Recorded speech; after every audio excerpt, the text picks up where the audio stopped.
جب تو فضول خرچی میں ہزاروں اڑاتا ہے تجھے ذرا سا خیال نہیں آتا، لیکن جب سائل ہاتھ پھیلائے تو تجھے ہزاروں باتیں یاد آ جاتی ہیں۔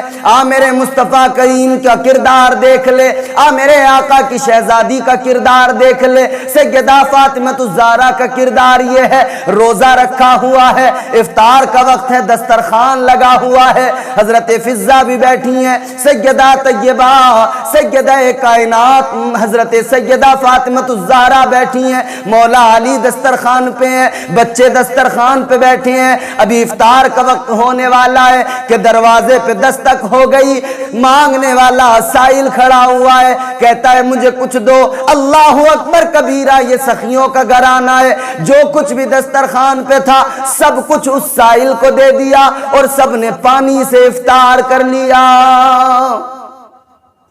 اور یہ معاملہ ایک دن کا نہیں تھا، دوسرے دن پھر سائل آیا، تیسرے دن پھر سائل آیا، جو کچھ تھا اسے دے دیا۔ یہ بھوکے رہ کر غریبوں کا پیٹ بھرتے ہیں، یہ خود بھوکے رہتے ہیں مگر کسی کو بھوکا نہیں رہنے دیتے۔ میرے مصطفیٰ کریم کی تعلیمات پر عمل کرو، رحم دل بن جاؤ، امت سے محبت کرو، غریبوں کی مدد کرو۔ عید آ رہی ہے، عید سے پہلے غریبوں کی مدد کرو اور زکوٰۃ دو، زکوٰۃ اپنے مال کی۔ اور میں کہتا ہوں سب سے پہلا حق زکوٰۃ پر تمہاری ان کا ہے جو تمہارے رشتہ دار، تمہارے قبیلے میں، تمہارے کنبے میں تمہارے اپنے غریب ہیں، جو زکوٰۃ کے مستحق ہیں، ان کا حق بنتا ہے، پہلے انہیں دو۔ تم ادھر ادھر دور والوں کو تو دے دیا کرتے ہو، لیکن بھائی کی اگر حالت ایسی ہے، بہن کی اگر حالت ایسی ہے، رشتہ دار کی اگر حالت ایسی ہے، اس کو نہیں دیتے ہو۔ پہلے حق اس کا بنتا ہے جو تمہارے ریلیٹیوز میں، جو تمہارے تعلقات میں، تمہاری رشتہ داریوں میں، خاندان میں مستحق ہیں زکوٰۃ کے۔ پہلا حق ان کا بنتا ہے، ان کی مشکلوں کو آسان کرو۔ لوگ سمجھتے ہیں ہم زکوٰۃ دیں گے ہمارا مال کم ہو جائے گا، مال کم نہیں ہوتا ہے دینے سے، غریبوں پر خرچ کرنے سے کم نہیں ہوتا ہے کبھی، اللہ بڑھا دیا کرتا ہے۔ اور ایک چیز اہم، مقصد کیا ہے زکوٰۃ کا؟ کیوں اللہ نے آخر یہ کیا کہ کمائیں ہم اور پھر اس کا حصہ نکال کر کسی اور کو دے دیں؟ انسان زندگی میں سب سے زیادہ مال سے محبت کرتا ہے، اس کے پیچھے بھاگتا رہتا ہے زندگی بھر۔ یوں تو ایک مومن کی شان یہ ہوتی ہے کہ وہ دنیا کی دولتوں سے، ہر شے سے زیادہ اپنے رب سے اور رب کے رسول سے محبت کرتا ہے۔ اور میرے حضور نے تو خود فرمایا کہ جب تک تم اپنی اولاد، اپنے ماں باپ، اپنے مال، ہر چیز سے زیادہ مجھ سے محبت نہ کرنے لگو تب تک تمہارا ایمان کامل نہیں ہو سکتا ہے۔ لیکن انسان دنیا میں دولت کے پیچھے بھاگتا ہے، مال کے پیچھے بھاگتا ہے، پھر وہی مال ہے جب انسان اسی مال کو اللہ کی راہ میں خرچ کرتا ہے، خیرات کرتا ہے، تو پھر وہ ثبوت دیتا ہے کہ یا اللہ اس مال کے پیچھے بھاگنا انسانی فطرت ضرور ہے، مگر مالک یہ مال تیری راہ میں خرچ کر کے میں ثبوت دیتا ہوں اس مال سے زیادہ میں تجھ سے محبت کیا کرتا ہوں، اس مال سے زیادہ، دولت سے زیادہ میں تجھ سے پیار کرتا ہوں، تیرے حبیب کی رضا چاہتا ہوں، تیری رضا چاہتا ہوں۔ تو غریبوں کا خیال کریں۔ ماہ رمضان المبارک اللہ نے عطا فرمایا ہے، اس ماہ مبارک کی برکتوں سے اپنے دامنوں کو بھر لیں۔